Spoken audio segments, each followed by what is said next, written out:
बहुत ही घना जंगल था, इतना घना कि दिन में भी वहाँ अंधेरा सा लगता था। चारों तरफ ऊंचे ऊंचे पेड़ और अजीब अजीब आवाजें आती रहती थी। इसी जंगल के किनारे एक छोटा सा गांव था। उस गांव के राजा की 2 बेटियां थी, मीरा और छाया। दोनों बहनें एक दूसरे से बहुत प्यार करती थी। एक शाम दोनों टहलते टहलते अनजाने में जंगल के बहुत अंदर चली गईं। छाया रुक जा, देख हम कितनी दूर आ गए हैं। अब तो सूरज भी डूबने वाला है। माँ ने मना किया था ना कि शाम के बाद जंगल की तरफ मत जाना। चलो जल्दी वापस चलते हैं। अरे दीदी, आप तो बस डरती ही रहती हो। देखो ना ये फूल कितने सुंदर हैं। मैंने सुना है कि इस जंगल के बीच में एक सोने का तालाब है। बस थोड़ा और आगे चलते हैं, फिर पक्का वापस चलेंगे। नहीं छाया, अब एक कदम भी आगे नहीं। देख आसमान काला पड़ रहा है, मुझे बहुत घबराहट हो रही है। दीदी आप भी ना। अच्छा ठीक है, चलिए वापस चलते हैं। पर रास्ता किधर है? हम आए किधर से थे? दोनों मुड़ी, लेकिन चारों तरफ एक जैसे ही पेड़ थे। अंधेरा इतनी तेजी से फैला कि उन्हें कुछ समझ नहीं आ रहा था। तभी अचानक जोरों की बारिश शुरू हो गई और बिजली कड़कने लगी। छाया भागो, सामने वो देखो, एक गुफा दिख रही है। चलो वहीं छिप जाते हैं जब तक बारिश रुक नहीं जाती। हाँ दीदी जल्दी चलिए, मैं तो पूरी भीग गई हूँ।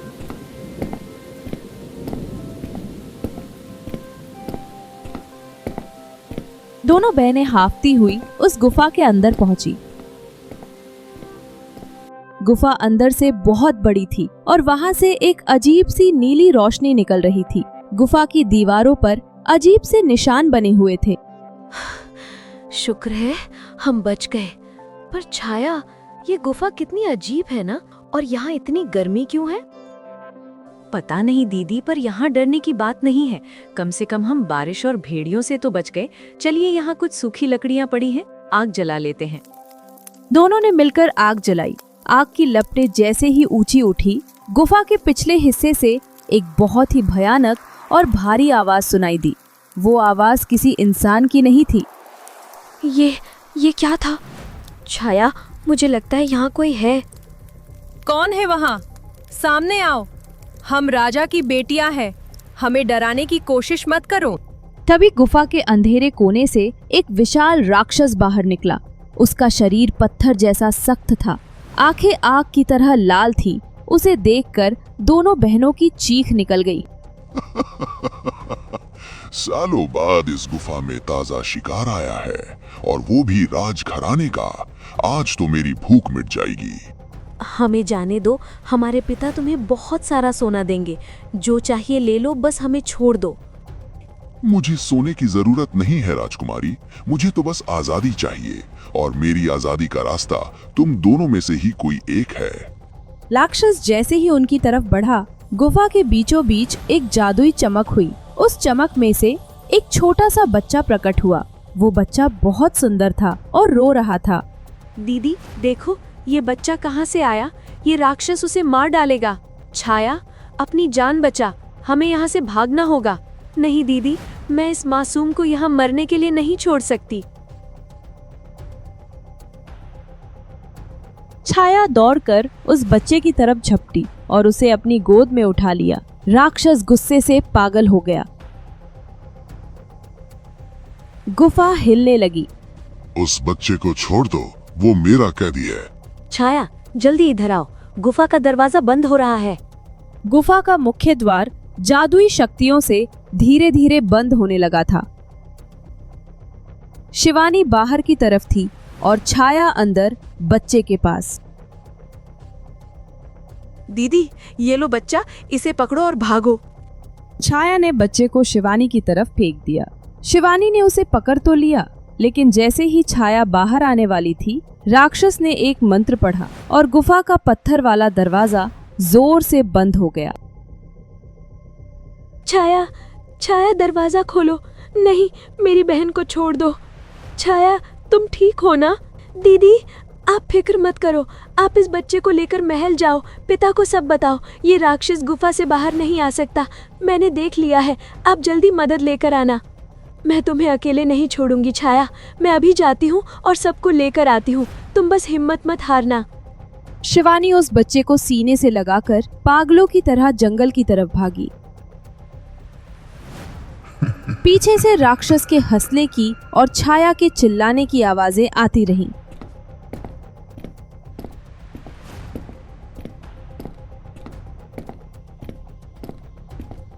भागते भागते वो महल के मुख्य द्वार पर पहुंची और बेहोश होकर गिर पड़ी।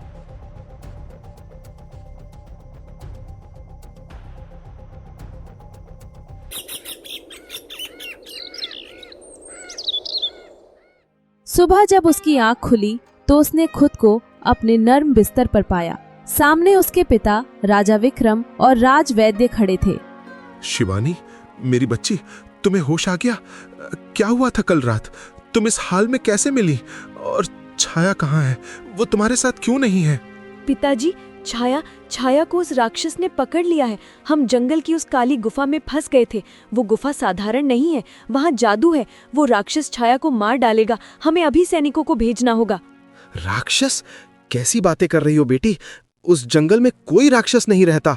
शायद तुम डर गई थी और तुम्हें कोई जंगली जानवर दिख गया होगा। और ये बच्चा कौन है जिसे तुम अपने साथ लाई हो? नहीं पिताजी, मैं सच कह रही हूँ। वो कोई जानवर नहीं था, वो बोलता था। उसकी आंखें आग की तरह जल रही थी। और ये बच्चा, ये भी उसी जादुई रोशनी से निकला था। छाया ने अपनी जान दांव पर लगाकर इसे मुझे सौंपा है। पिताजी, आप मेरी बात का यकीन क्यों नहीं कर रहे? महाराज, राजकुमारी अभी बहुत सदमे में है। इन्हें आराम की जरूरत है। शायद डर की वजह से इन्हें कुछ भ्रम हुआ हो। ये भ्रम नहीं है। अगर आप लोग अभी नहीं गए तो मैं खुद जाऊंगी। मेरी बहन वहां अकेली है। वो छोटी है, डरी हुई होगी। वो उस अंधेरी गुफा में कैसे रहेगी? राजा विक्रम ने तुरंत अपने सबसे बहादुर सेनापति वीर सिंह को बुलाया और उसे 100 सैनिकों के साथ उस गुफा की तरफ भेजा। मीरा भी उनके साथ जाना चाहती थी, पर उसकी हालत ठीक नहीं थी। पूरा दिन बीत गया। मीरा महल की छत पर खड़ी होकर जंगल की तरफ देखती रही। शाम को जब सेनापति वापस आया तो उसके चेहरे पर हार साफ दिख रही थी। महाराज, हमें क्षमा करें। हमने पूरा जंगल छान मारा, लेकिन हमें राजकुमारी के बताए अनुसार कोई गुफा नहीं मिली। वहां सिर्फ घने पेड़ और झाड़ियां हैं। हमें राजकुमारी छाया का कोई सुराग भी नहीं मिला। ऐसा कैसे हो सकता है? वो गुफा वही थी, एक बड़े बरगद के पेड़ के पीछे, जहाँ से नीली रोशनी निकल रही थी। तुम लोग ठीक से नहीं ढूंढ पाए। तुम लोग मेरी बहन को मरते हुए छोड़ आए। शांत हो जाओ बेटी। सेनापति झूठ नहीं बोल रहे। शायद वो गुफा जादुई है और सिर्फ कुछ खास समय पर ही दिखती है। लेकिन हम हार नहीं मानेंगे। हम हर रोज तलाश जारी रखेंगे।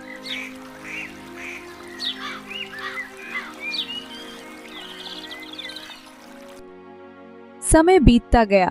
दिन महीनों में और महीने सालों में बदल गए। छाया का कोई पता नहीं चला। महल में सबने मान लिया कि छाया अब इस दुनिया में नहीं रही, लेकिन शिवानी ने कभी हार नहीं मानी। वो उस बच्चे को पालने लगी जिसका नाम उसने मोहित रखा था। मोहित धीरे धीरे बड़ा होने लगा, लेकिन जैसे जैसे वो बड़ा हुआ, महल में अजीब अजीब घटनाएं होने लगीं। राजकुमारी गजब हो गया। मोहित कुंवर जिस बगीचे में टहलने गए थे, वहाँ के सारे फूल अचानक काले पड़कर झड़ गए। और जब वो रसोई में गए तो सारा दूध अपने आप फट गया। ये तुम क्या कह रही हो? मोहित तो अभी बच्चा है, वो ऐसा कैसे कर सकता है? पता नहीं राजकुमारी, पर लोग कह रहे हैं कि ये लड़का मनहूस है। जब से ये आया है, महल की खुशियाँ छिन गई हैं। राजकुमारी छाया खो गई और अब महल में बीमारियां और अकाल पड़ रहा है। शिवानी को समझ नहीं आ रहा था कि क्या करे। वो मोहित से बहुत प्यार करती थी, क्योंकि वही छाया की आखिरी निशानी था। एक दिन जब मोहित 10 साल का हुआ, वो रोता हुआ मीरा के पास आया। माँ, क्या मैं सच में मनहूस हूँ? आज जब मैं पाठशाला गया तो सारे बच्चों ने मुझे पत्थर मारे। उन्होंने कहा कि मेरी वजह से उनके घरों में दाना नहीं है। क्या मेरी वजह से छोटी माँ गायब हो गईं? नहीं बेटा, ऐसा कभी मत सोचना। तुम तो एक चमत्कार हो। जो लोग तुम्हें नहीं समझते वे अज्ञानी हैं। तुम देखना, एक दिन तुम ही सबको बचाओगे।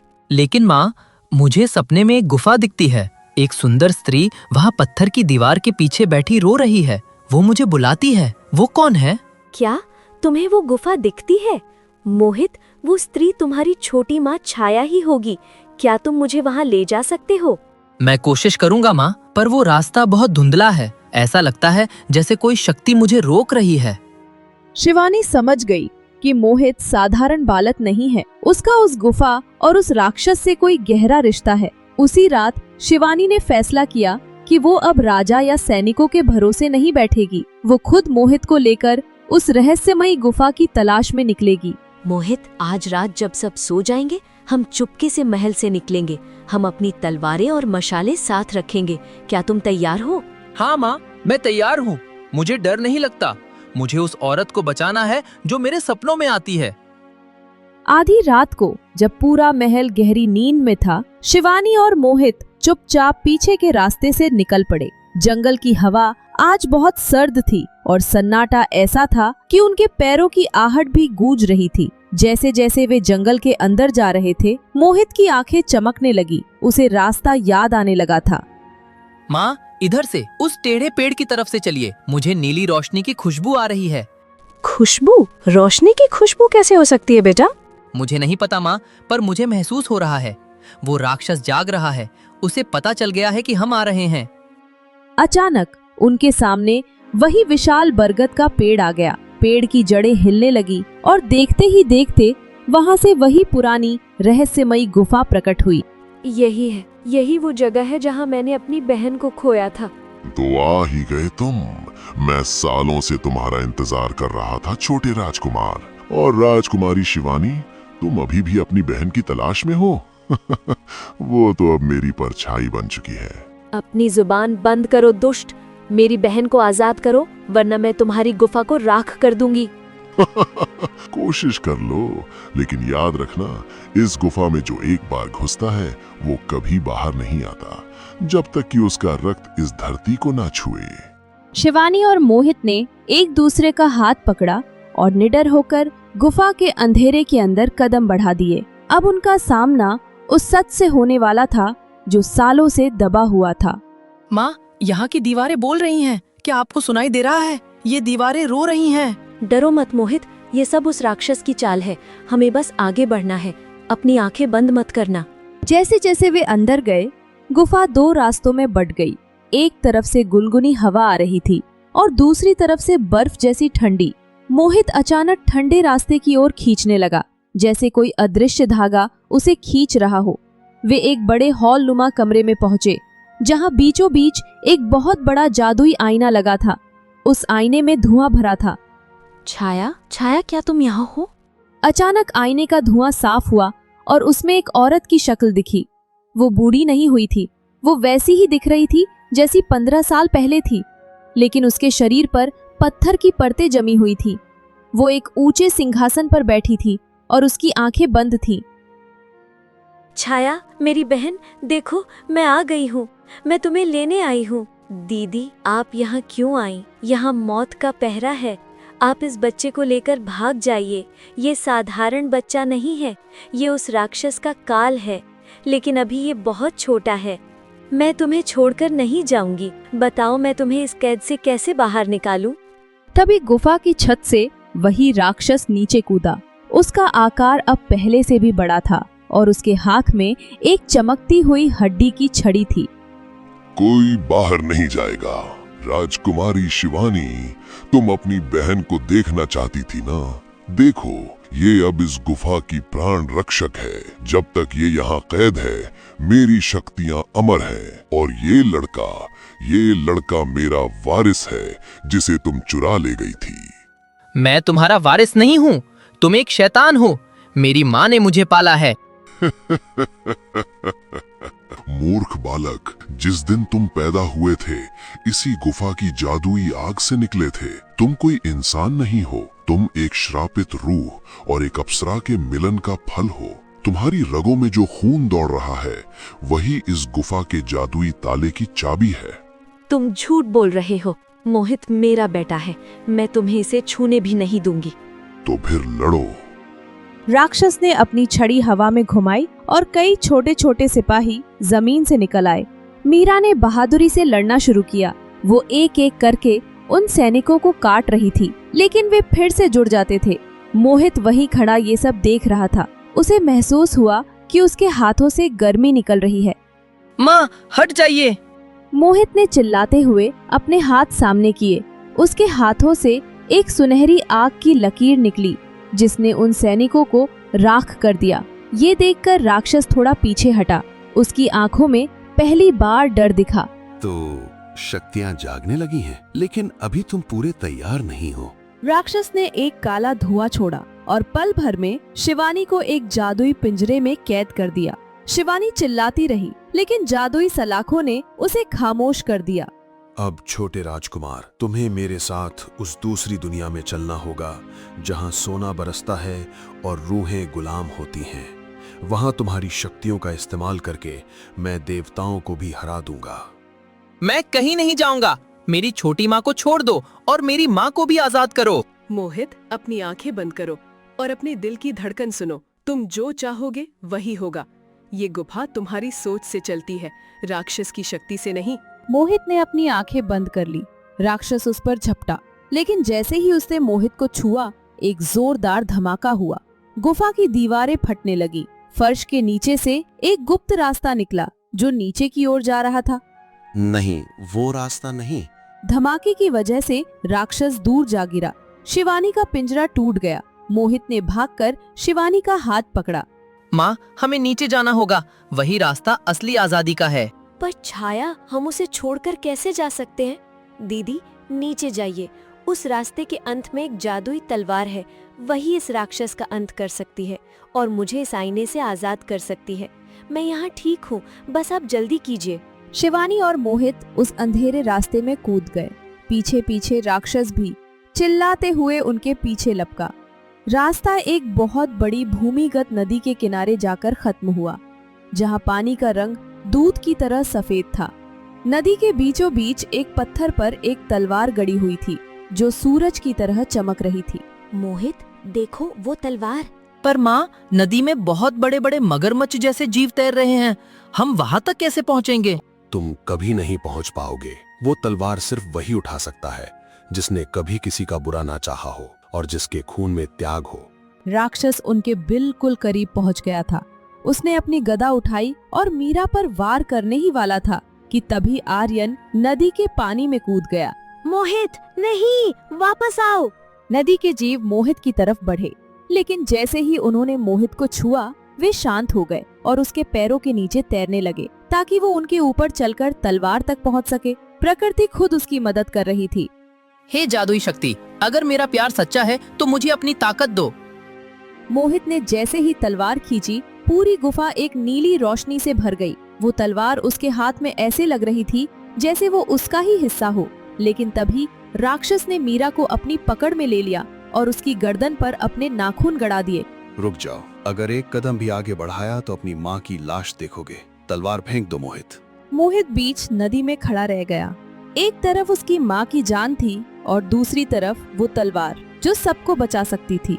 गुफा में सन्नाटा छा गया। सिर्फ नदी के बहने की आवाज आ रही थी। गुफा के उस ठंडे हिस्से में सन्नाटा ऐसा था कि दिल की धड़कन साफ सुनाई दे रही थी। एक तरफ मोहित सफेद नदी के बीचों बीच उस चमकती तलवार को पकड़े खड़ा था और दूसरी तरफ राक्षस ने मीरा की गर्दन पर अपने नुकीले नाखून गड़ा रखे थे। मीरा की आंखों में आंसू थे, पर उसने हार नहीं मानी थी। मेरी फिक्र मत कर बेटा, इस शैतान को खत्म कर दे। अगर आज ये बच गया तो न जाने कितनी माँओं की गोद सूनी कर देगा। तलवार मत छोड़ना। खामोश औरत। मोहित, देख ले अपनी माँ की हालत। अगर तूने वो तलवार पानी में नहीं फेंकी तो मैं इसका गला यहीं चीर दूंगा। तुझे तलवार चाहिए या अपनी माँ? चुन ले। मोहित की मुट्ठियां भीज गई। उसकी आंखों में एक अजीब सी चमक आने लगी। ये नफरत की नहीं, बल्कि उस शक्ति की चमक थी जो त्याग से पैदा होती है। उसने तलवार को मजबूती से पकड़ा। तुमने कहा था कि इस तलवार को वही उठा सकता है जिसके खून में त्याग हो। मेरा सबसे बड़ा त्याग मेरी माँ का प्यार है और वही मेरी सबसे बड़ी ताकत भी है। तुम मेरी माँ को मार सकते हो, लेकिन तुम मेरे इरादों को नहीं मार सकते। मोहित ने तलवार को अपनी छाती से लगाया और अपनी आंखें बंद कर ली। अचानक तलवार से एक सफेद रोशनी की लहर निकली जो नदी के पानी पर फैलती हुई सीधे किनारे तक पहुंची। जैसे ही वो रोशनी मीरा और राक्षस से टकराई, राक्षस का हाथ जलने लगा। जैसे ही वो रोशनी मीरा और राक्षस से टकराई, राक्षस का हाथ जलने लगा। ये कैसी आग है? ये जलती नहीं पर मेरा शरीर पिघल रहा है। राक्षस ने दर्द के मारे मीरा को छोड़ दिया। मीरा तुरंत भागकर किनारे की एक चट्टान के पीछे छिप गई। मोहित अब पानी पर चलते हुए किनारे की तरफ आने लगा। उसके कदम पड़ते ही नदी का सफेद पानी सोने की तरह चमकने लगा। अब तुम्हारा खेल खत्म हुआ। तुमने सालों तक मेरी छोटी माँ छाया को कैद रखा। तुमने इस जंगल को डराया। अब तुम्हारे अंत का समय है। तुझे क्या लगता है एक छोटी सी तलवार से तू मुझे हरा देगा? मैं सदियों पुराना हूँ। मैं इस गुफा का मालिक हूँ। राक्षस ने अपनी गदा से जमीन पर प्रहार किया, जिससे गुफा की छत से बड़े बड़े पत्थर गिरने लगे। मोहित ने बहुत फुर्ती से छलांग लगाई और हवा में ही तलवार घुमाई। तलवार से बिजली की तरह एक कौंद निकली, जिसने राक्षस के कंधे को चीर दिया। राक्षस दर्द से कराह उठा, पर उसने पलटकर मोहित पर काला जादू छोड़ दिया। मोहित संभल कर। काले धुएं ने मोहित को घेर लिया। उसे धुंध में कुछ दिखाई नहीं दे रहा था। तभी उसे अपनी छोटी माँ छाया की आवाज सुनाई दी, जो ऊपर वाले कमरे के आईने में कैद थी। बेटा डरना मत, ये धुआं सिर्फ एक भ्रम है। अपनी अंतरात्मा की रोशनी जलाओ। तुम इस गुफा के गुलाम नहीं, इसकी रक्षक हो। तलवार को जमीन में गाड़ दो। मोहित ने बिना सोचे तलवार को पूरी ताकत से गुफा की पथरीली जमीन में गाड़ दिया। एक पल के लिए सब कुछ ठहर गया। फिर एक बहुत बड़ा धमाका हुआ और पूरे गुफा से काला धुआं ऐसे गायब हो गया जैसे कभी था ही नहीं। रोशनी इतनी तेज थी कि राक्षस की आंखें चुंधिया गई। नहीं, ये नहीं हो सकता। मेरी शक्तियाँ कहाँ जा रही हैं? गुफा की दीवारों से नीली और सुनहरी रोशनी निकलकर मोहित की तलवार में समाने लगी। अब वो तलवार एक साधारण हथियार नहीं, बल्कि पूरी गुफा की जादुई शक्ति का केंद्र बन चुकी थी। मोहित ने तलवार निकाली और राक्षस की तरफ बढ़ा। अब बोलो, किसे मरना है? रुक जाओ, मुझे मत मारो। अगर तुम मुझे मारोगे तो तुम्हारी छोटी माँ छाया कभी उस आईने से बाहर नहीं आ पाएगी। उसका जीवन मेरी धड़कनों से जुड़ा है। क्या तुम अपनी मौसी की जान लोगे? मोहित के हाथ रुक गए। वो दुविधा में पड़ गया। मीरा भी दौड़कर पास आ गई। मोहित ये झूठ बोल रहा है, ये तुम्हें भटका रहा है। यकीन नहीं आता तो देख लो। राक्षस ने हाथ हिलाया और ऊपर वाले कमरे का दृश्य दीवार पर दिखने लगा। छाया आईने के अंदर तड़प रही थी। जैसे जैसे राक्षस की सांसें तेज हो रही थी, छाया का शरीर पत्थर में बदलता जा रहा था। मोहित, मेरी चिंता मत कर, इसे खत्म कर दे। अगर मैं पत्थर भी बन गई तो मुझे गम नहीं होगा। बस इस दुनिया को इस शैतान से आजाद कर दे। नहीं छोटी माँ, मैं आपको कुछ नहीं होने दूंगा। मैं दोनों को बचाऊंगा। तो फिर अपनी तलवार मुझे सौंप दो और मैं तुम्हारी दोनों माँओं को आजाद कर दूंगा, हमेशा के लिए।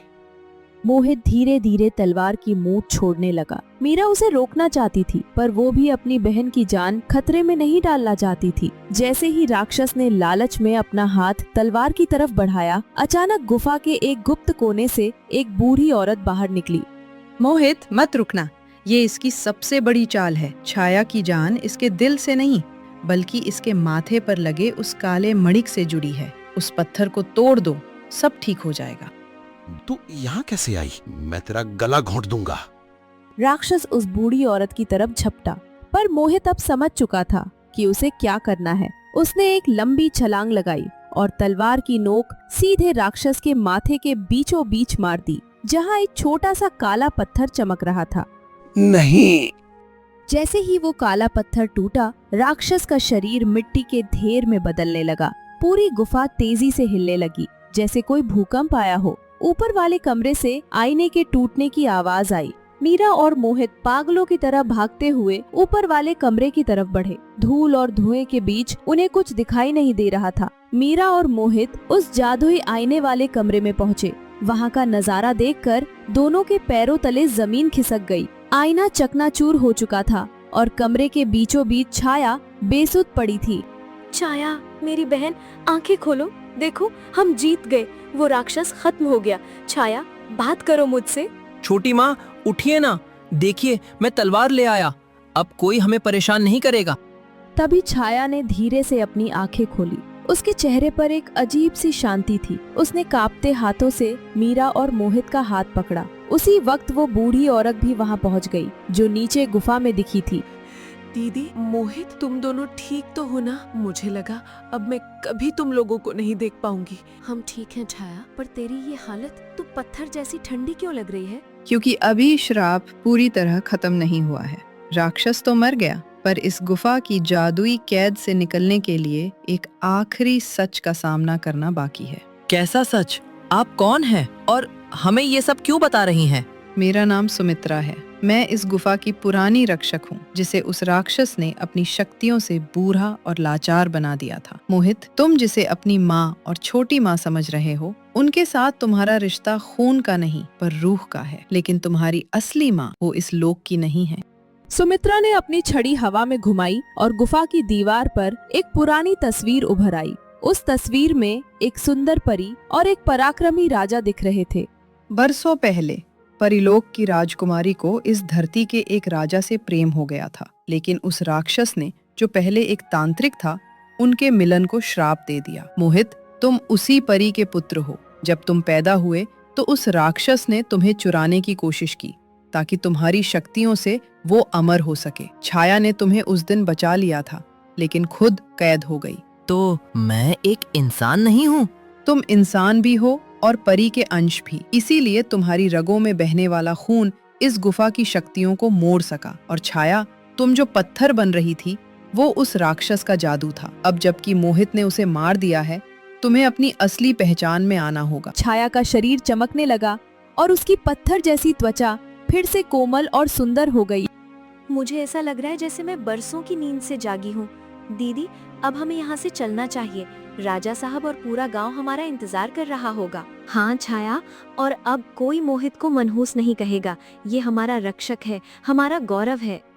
जैसे ही वे तीनों गुफा के बाहर निकले, पूरा जंगल महक उठा। जो पेड़ सूखे और डरावने थे, वे फूलों से लद गए। महल से राजा विक्रम और हजारों लोग मशाले लेकर जंगल की ओर आ रहे थे। जब उन्होंने मीरा, छाया और मोहित को सही सलामत देखा तो पूरे राज्य में जय जयकार होने लगी। मुझे माफ कर दो बेटी, मैंने तुम पर यकीन नहीं किया। और मीरा, तुम्हारी ममता ने आज एक इतिहास रच दिया। पिताजी, ये जीत मेरी नहीं, मेरी दोनों माँओं के विश्वास की है। उस दिन के बाद मोहित ने अपनी शक्तियों का इस्तेमाल राज्य की भलाई के लिए किया।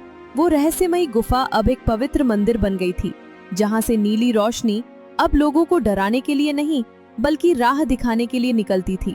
वो लड़का जिसे दुनिया मनहूस कहती रही, वो असल में उस श्रापित दुनिया का मसीहा निकला। मीरा और छाया ने मिलकर मोहित को राजपाट सिखाया और तीनों ने मिलकर सालों तक सुख शांति से राज किया।